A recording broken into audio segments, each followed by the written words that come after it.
জুবিন গাৰ্গৰ মেনেজাৰ সিদ্ধাৰ্থ শৰ্মাক ফাঁসিৰ ঘোষণা কোনে ঘোষণা কৰিছে সিদ্ধাৰ্থ শৰ্মাক ফাঁসিৰ এই কথা মই সবিশেষ এই প্ৰতিবেদনত আপোনালোকক জনাবৰ কাৰণে চেষ্টা কৰিম। জুবিন গাৰ্গৰ লগত ওতঃপ্ৰোতভাৱে প্ৰত্যেকটো সময়তে জুবিন গাৰ্গে নিজৰ ভাতৃ বুলি ভাবা সিদ্ধাৰ্থ শৰ্মা সেই সিদ্ধাৰ্থ শৰ্মাক ফাঁসিৰ ঘোষণা কোনে ঘোষণা কৰিছে সবিশেষ এই ভিডিঅ'টোৰ শেষৰ ভাগলৈকে আপোনালোকে গম পাব।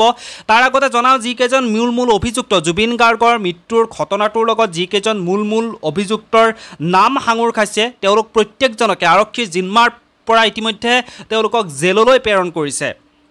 বাক্সাত থকা যি কাৰাগাৰ সেই কাৰাগাৰ নতুনকৈ সজা যি কাৰাগাৰ সেই কাৰাগাৰত এই অভিযুক্তসকলক সেয়া শেখৰ গোস্বামী হওক শ্যামকানু মহন্তই হওক অমৃত প্ৰভাই হওক প্ৰত্যেকজনকে সেই বাক্সাত থকা নতুন কাৰাগাৰটোলৈ প্ৰেৰণ কৰা হৈছিল। তাৰ পিছত এক সাংঘাতিক যিটো আমি কেতিয়াও কল্পনা কৰা নাই ভয়ানক পৰিস্থিতিৰ সৃষ্টি হৈছিল। জুবিন গাৰ্গৰ অনুৰাগীসকলে প্ৰতিবাদ কৰিছিল আৰু তাৰ পাছতে আৰক্ষীয়ে গুলি চালনা কৰিবলৈ বাধ্য হৈছিল। বহুকেইজন ব্যক্তি কিন্তু সেইখিনি সময়ত আহত হৈছিল, আৰক্ষীও আহত হ'ব লগা হৈছিল। তাৰ লগতে জুবিন গাৰ্গৰ অনুৰাগীসকলো সেইখিনি সময়ত আহত হ'ব লগা হৈছিল। আৰু আজি জুবিন গাৰ্গৰ মৃত্যুৰ ঘটনাৰ লগত জড়িত থকা আন অভিযুক্ত দুজন শেখৰ গোস্বামী তাৰ লগতে অমৃত প্ৰভা তেওঁলোকক বাক্সাৰ সেই কাৰাগাৰৰ পৰা আন এখন কাৰাগাৰলৈ বৰ্তমান সময়ত লৈ যোৱা হৈছে। বাক্সাৰ সেই কাৰাগাৰৰ পৰা আন ঠাইলৈ বৰ্তমান সময়ত লৈ যোৱা হৈছে আৰু বাকীসকল বৰ্তমান বাক্সাৰ সেই কাৰাগাৰতে আছে। জুবিন গাৰ্গৰ ন্যায় পক্ষত প্ৰত্যেকজন ব্যক্তিয়ে মাত মাতিছে, প্ৰত্যেকজন অনুৰাগীয়ে জাষ্টিছ ফৰ জুবিন চিঞৰি আছে। কাৰণ জুবিন গাৰ্গে ন্যায় পাবই লাগিব। জুবিন গাৰ্গ এজন সাধাৰণ ব্যক্তি নহয়, এজন সাধাৰণ মানুহ নহয়। জুবিন গাৰ্গ হৈছে ভগৱানৰ এক অৱতাৰ বুলি আমি সকলোৱে ক'ব পাৰোঁ। আৰু সেইবাবেই আজিৰ তাৰিখত আপোনালোকে সকলোৱে দেখিছে প্ৰত্যেকজন ব্যক্তিয়ে কিদৰে জুবিন গাৰ্গৰ কাৰণে চকুলো টুকিছে। প্ৰত্যেকজন ব্যক্তিয়ে আৰক্ষীৰ গুলি খাবলৈ কিন্তু বৰ্তমান সময়ত জুবিন গাৰ্গৰ অনুৰাগীসকলে ভয় কৰা নাই, বুকু পাতি দিছে।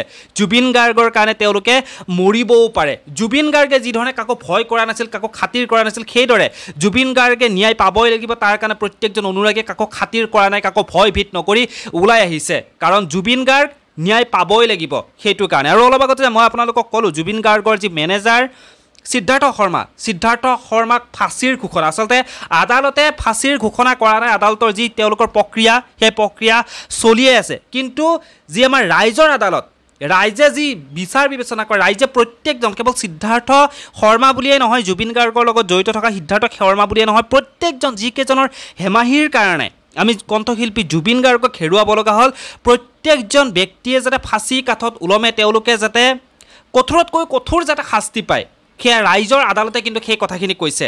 ৰাইজৰ প্ৰত্যেকজন ৰাইজে এতিয়া মনত সেইটোৱে ভাবিছে যে ইমান দীঘলীয়া হ'ব নালাগে প্ৰচেছ। কাৰণ সকলোখিনি জল পটকৈ আমি দেখা পাইছোঁ কেনেধৰণে হেমাহিৰ কাৰণে জুবিন গাৰ্গক আমাৰ মাজৰ পৰা তেওঁলোকে নিজৰ বেপাৰ বাণিজ্য তেওঁলোকে লাভৱান্বিত কৰিবৰ কাৰণে জুবিন গাৰ্গক ব্যৱহাৰ কৰিলে আৰু জুবিন গাৰ্গক তেওঁলোকে অসমৰ পৰা লৈ গৈ তাতে শেষ কৰি দিলে। গতিকে তেওঁলোকৰ জীৱনটো শেষ কৰি দিব লাগে। তেওঁলোক প্ৰত্যেকজনৰে কিন্তু শাস্তি শেষত গৈ শাস্তি ফাঁচিয়েই হ'ব লাগে। কেৱল জুবিন গাৰ্গৰ মেনেজাৰ সিদ্ধাৰ্থ শৰ্মা বুলিয়েই নহয়, জুবিন গাৰ্গৰ ঘটনাৰ লগত জড়িত থকা যিকেইজন অভিযুক্ত আছে প্ৰত্যেকজনকেই কিন্তু ফাঁচি দিব লাগে। এয়া ৰাইজৰ আদালত, ৰাইজৰ মতামত, ৰাইজে বৰ্তমান সেই ধৰণেই বিচাৰি আছে। গতিকে এই বিষয়ত আপোনালোকৰ মতামত কি আপোনালোকে জনাবৰ কাৰণে একেবাৰে নাপাহৰিব তলৰ কমেণ্ট বক্সত কমেণ্ট কৰি আপোনালোকৰ মতামতসমূহ জনাব পাৰে। পুনৰ লগ পাম এনেধৰণৰ কিছু নতুন খবৰে। ধন্যবাদ।